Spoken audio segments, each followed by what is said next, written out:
Good morning students. पिछले class में मैंने आपको पढ़ाया था निबंधात्मक परीक्षा प्रणाली क्या होती है, इसके गुण क्या हैं, इसके दोष क्या हैं, यानी इसकी मेरिट्स डिमेरिट्स क्या हैं। यह परीक्षा प्रणाली जैसा कि मैंने आपको बताया सबसे अधिक लोकप्रिय, सबसे सरल परीक्षा प्रणाली है।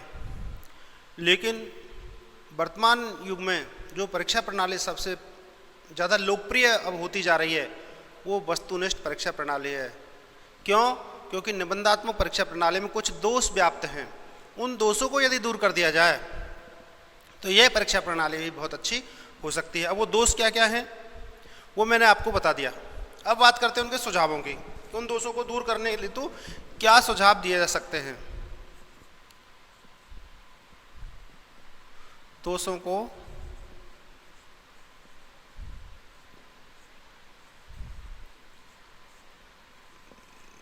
दूर करने हेतु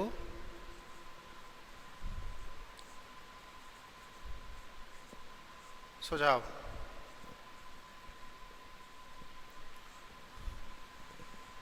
जिसमें पहला सुझाव है सभी पाठ्यक्रमों से प्रश्न रचना। सभी पाठ्यक्रम से मतलब है पूरे पाठ्यक्रम से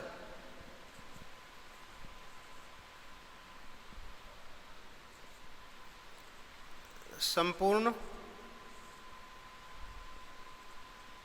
पाठ्यक्रम से प्रश्न लिए जाएं।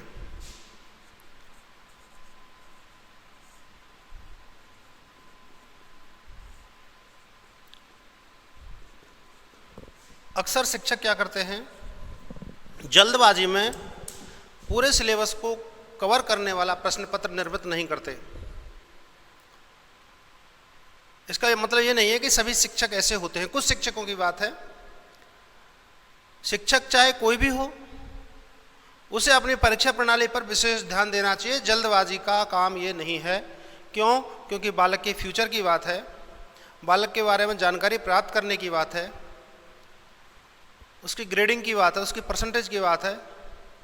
इसलिए हमें पूरे सिलेबस पर आधारित प्रश्न तैयार करने चाहिए। पूरे सिलेबस को जितने भी यूनिट्स में बांटा गया है, हर यूनिट से प्रश्न हमें लेने चाहिए। यदि हम प्रश्न नहीं लेते हैं तो ये गलत है।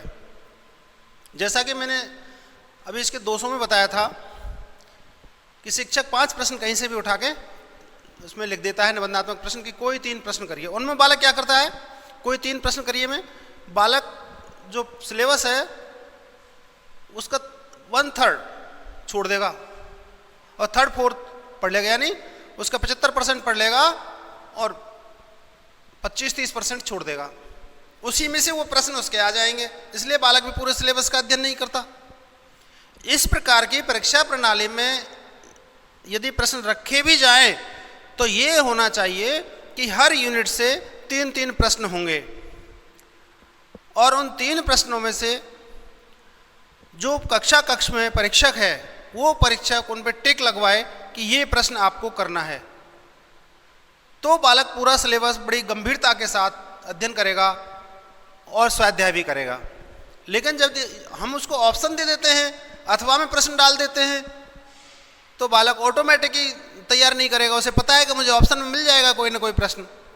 इसलिए हमें ध्यान रखना चाहिए कि जो प्रश्न पत्र हम तैयार कर रहे हैं वो पूरा सिलेबस कवर करने वाला होना चाहिए। ऐसा नहीं कि 1, 2, 3 यूनिट में से ही हमने उसको बना दिया और 2 यूनिट को छोड़ दिया। अर्थात 5 यूनिट सिलेबस में है तो 5 यूनिट से ही हमें प्रश्न बनाने हैं। दूसरा है वस्तुनिष्ठ प्रश्नों को स्थान।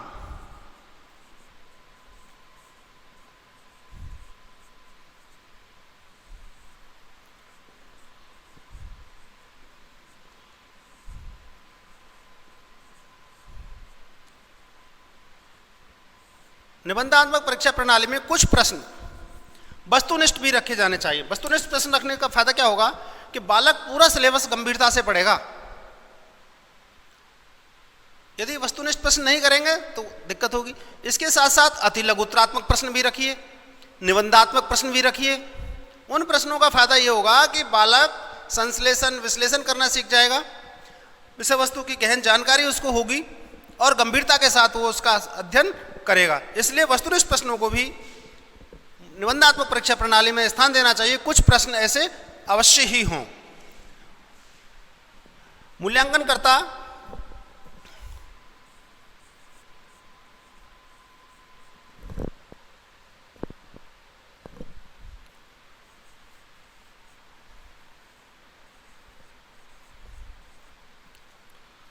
व प्रश्न पत्र निर्माता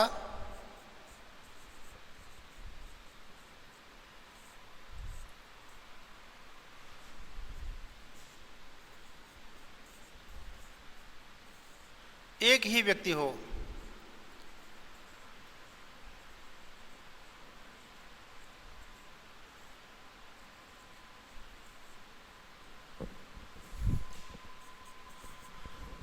यदि हम मूल्यांकनकर्ता अलग और प्रश्न पत्र निर्माता अलग नियुक्त करते हैं तो हमारा मूल्यांकन सही नहीं होगा। इसलिए मूल्यांकनकर्ता और प्रश्न पत्र निर्माता एक ही व्यक्ति होना चाहिए, जिससे उसको अपने प्रश्न पत्र की संपूर्ण जानकारी है कि किस कल्चर के प्रश्न उसने दिए हैं, उनकी प्रकृति क्या है। इसलिए मूल्यांकनकर्ता और प्रश्न पत्र तैयार करता ये दोनों एक ही व्यक्ति होना चाहिए। प्रश्न पत्र निर्माण में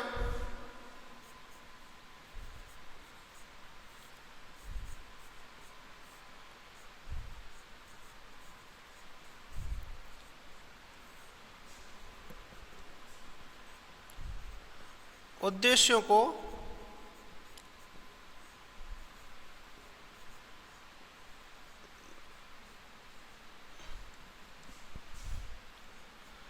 ध्यान में रखा जाए।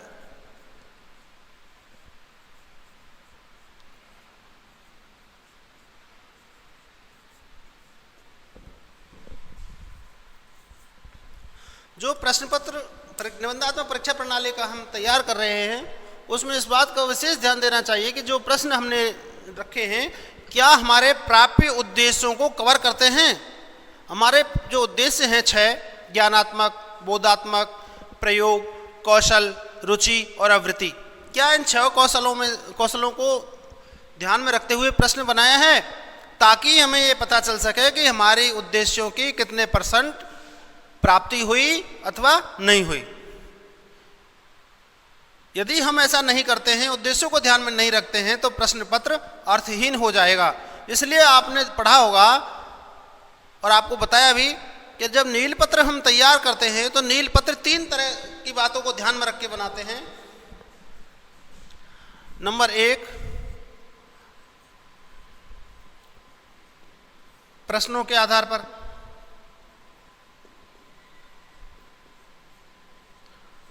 नंबर 2, उद्देश्यों के आधार पर।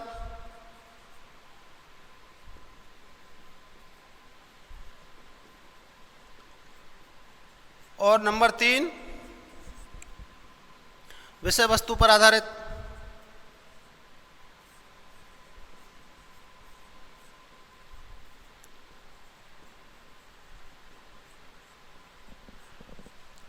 जब हम प्रश्न पत्र निर्माण करेंगे तो हमारे दिमाग में ये 3 चीजें होनी चाहिए। पहला, प्रश्नों के आधार पर। इसका तात्पर्य है कि हम जितने प्रकार के प्रश्न ले रहे हैं उन सबको हमारे मस्तिष्क में रखना है। कितने प्रश्न वस्तुनिष्ठ रखने हैं, कितने अति लघुत्रात्मक रखने हैं, कितने लघुत्रात्मक रखने हैं, कितने निबंधात्मक रखने हैं, ये सारी जानकारी हमें होनी चाहिए। और वस्तुनिष्ठ प्रश्न कितने अंक का होगा, अति लघुत्रात्मक कितने का होगा, लघुत्रात्मक प्रश्न कितने का होगा और निबंधात्मक प्रश्न कितने होगा। दूसरी बात आ गई उद्देश्यों के आधार पर। जो प्रश्न हमने निर्मित किए हैं उनमें इस बात का उल्लेख होना चाहिए, हमारे 6 उद्देश्य हैं: ज्ञान, भाव, क्रिया या प्रयोग, कौशल,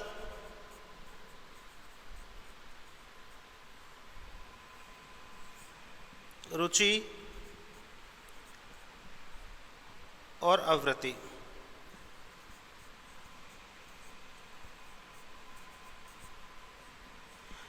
इन 6 उद्देश्यों में से 4 उद्देश्य यानी ये 4 उद्देश्य मापनीय हैं और ये 2 उद्देश्य जो है ये अमापनीय है। क्यों? क्योंकि विषय वस्तु के कल्चर, देश, काल और परिस्थिति के अनुसार ये दोनों उद्देश्य बदलते रहते हैं। इसलिए हम मूल्यांकन में इन 2 उद्देश्यों पर विशेष ध्यान नहीं देते, लेकिन भाषा शिक्षण में इन 2 को भी हम इसमें इन्वॉल्व करते हैं।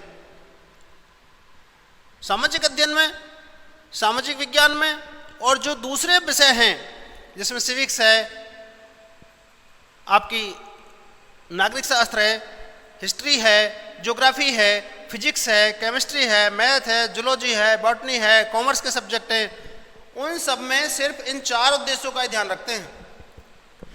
अब उद्देश्यों के आधार पर जो हमने प्रश्न पत्र निर्मित किया है उसमें यह ध्यान देना है कि कितने प्रश्न हमें ज्ञान पर रखने हैं, कितने भाव पर रखने हैं, कितने प्रयोग पर रखने हैं और कितने कौशल पर रखने हैं। इसके साथ साथ ज्ञानात्मक उद्देश्य कितने अंक का होगा, मार्क्स,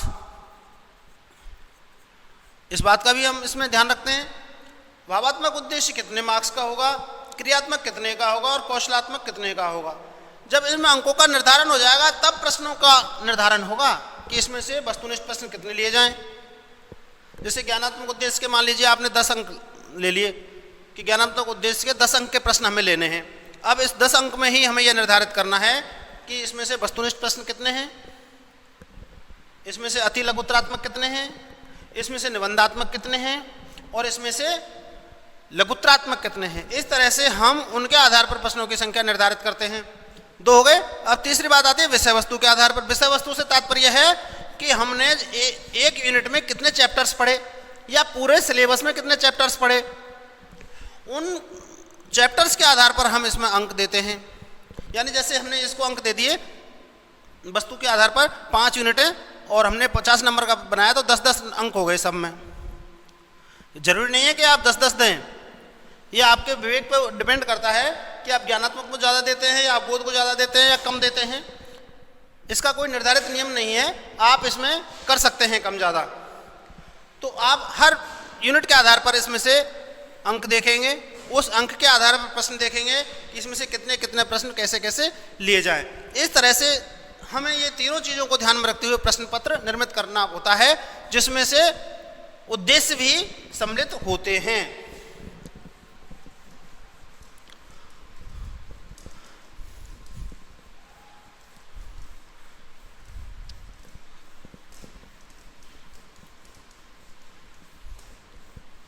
अब अगला सुझाव क्या है? प्रश्न रटने की प्रवृत्ति को रोका जाए। रटने की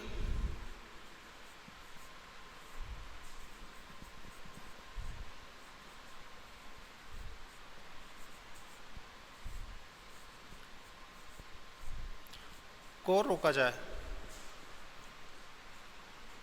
अब बात आती है कि भाई प्रश्न निबंध आधारित परीक्षा प्रणाली रटने की प्रवृत्ति को कैसे रोकेगा, कैसे हतोत्साहित करेगा इस प्रवृत्ति को? इसको कर सकता है जो प्रश्न हमने लिए हैं वो प्रश्न समझ पर आधारित हों।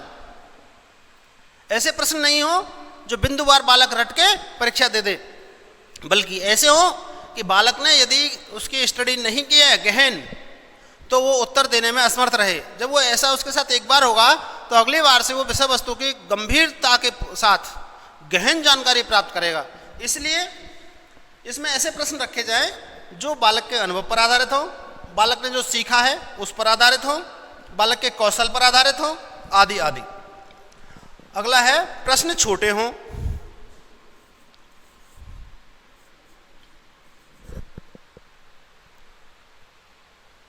प्रश्न छोटे हों।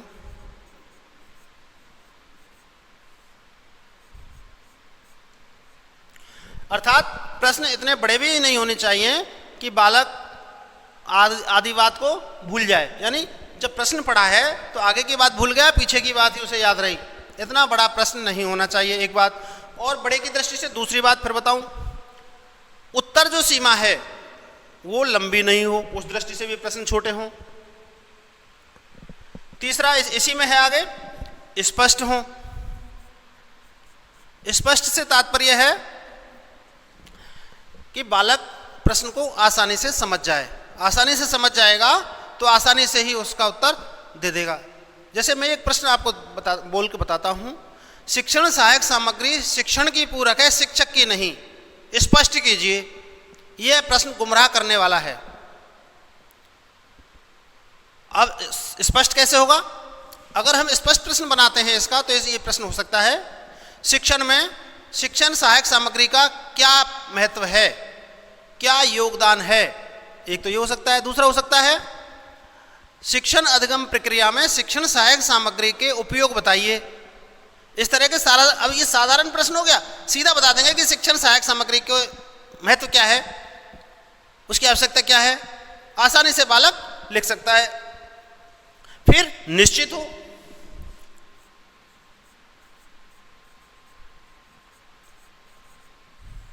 निश्चित कैसे? मान लीजिए आप सामाजिक विज्ञान में राष्ट्रपति पढ़ा रहे हैं, एक टॉपिक है राष्ट्रपति, आपने कह दिया राष्ट्रपति पर निबंध लिखिए, स्पष्ट नहीं है। अब इसको बहुत से बालक तो क्या समझेंगे कि हमारे जो वर्तमान राष्ट्रपति हैं उनके ऊपर निबंध लिख दें। बहुत से बालक क्या करेंगे, उसमें से राष्ट्रपति की योग्यता, राष्ट्रपति की शक्तियां, राष्ट्रपति का निर्वाचन, राष्ट्रपति के वेतन भत्ते, राष्ट्रपति का महाभियोग, इनमें से आधी चीज़ों को लिख देंगे और आधी को छोड़ देंगे। क्यों? क्योंकि प्रश्न की स्पष्टता नहीं है। यदि इसी में से ये पूछा जाए कि राष्ट्रपति की शक्तियों को स्पष्ट कीजिए, तो सबको पता है दो तरह की शक्तियां हैं उसके पास, सामान्यकालीन और आपातकालीन। या तो यह हो सकता है राष्ट्रपति की आपातकालीन शक्ति क्या है, या राष्ट्रपति की सामान्यकालीन शक्ति क्या है, या राष्ट्रपति की विशेष शक्ति क्या है। इस तरह से हम स्पष्ट प्रश्न रखें तो हमारे बालक जल्दी सीख सकते हैं, उपयुक्त हों।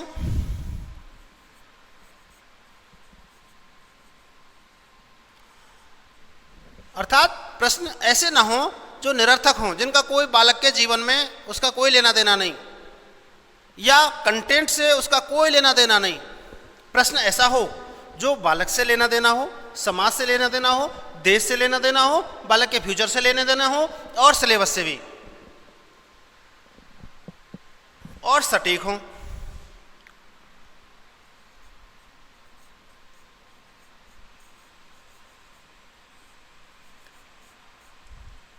इस तरह से हमारे प्रश्न छोटे, स्पष्ट,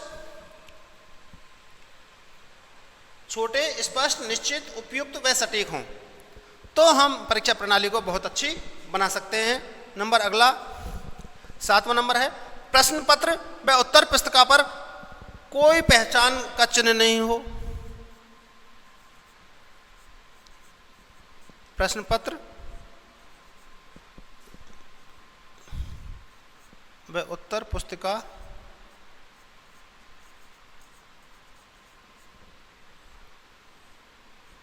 पर पहचान का कोई चिन्ह ना हो।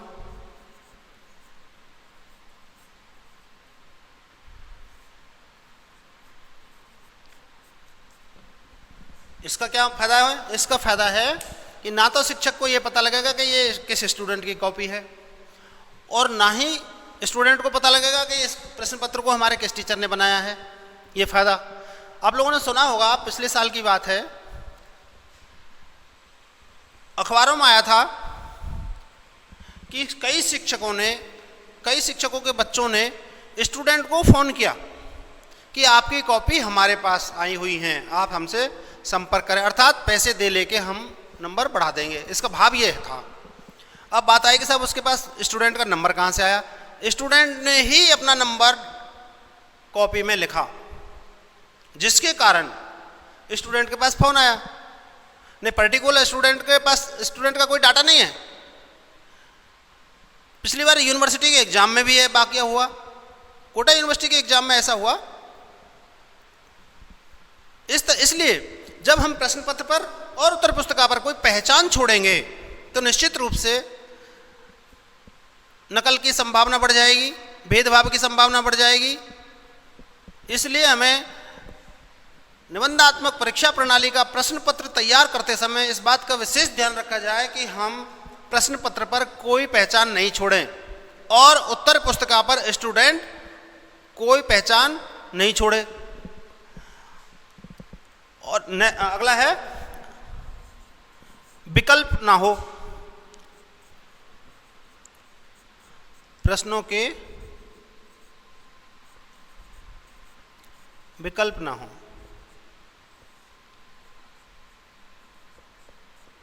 इसका तात्पर्य है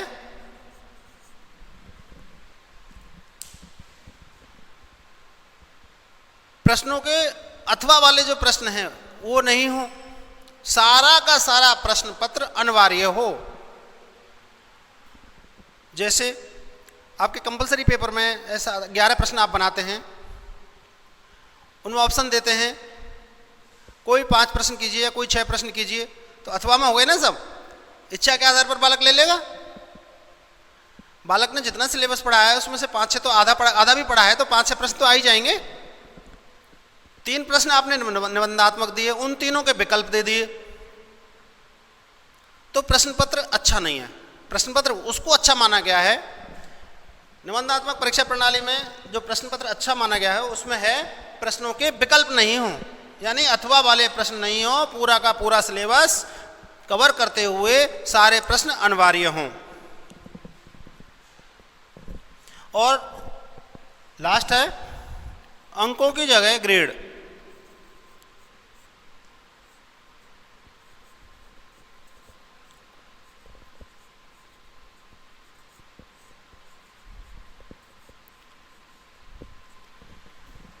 अंकों की जगह ग्रेड, इसका क्या मतलब है?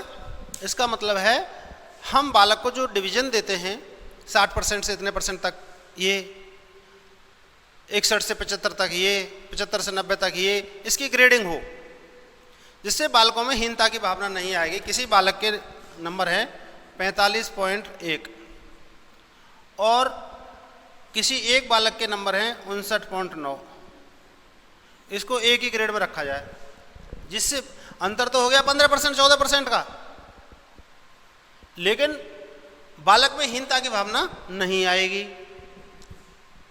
इसलिए ग्रेडिंग सिस्टम अपनाया जाना चाहिए। ठीक है, इस तरह से निबंधात्मक परीक्षा प्रणाली में यदि हम सुधार चाहते हैं तो हमें इसमें ये काम करने होंगे।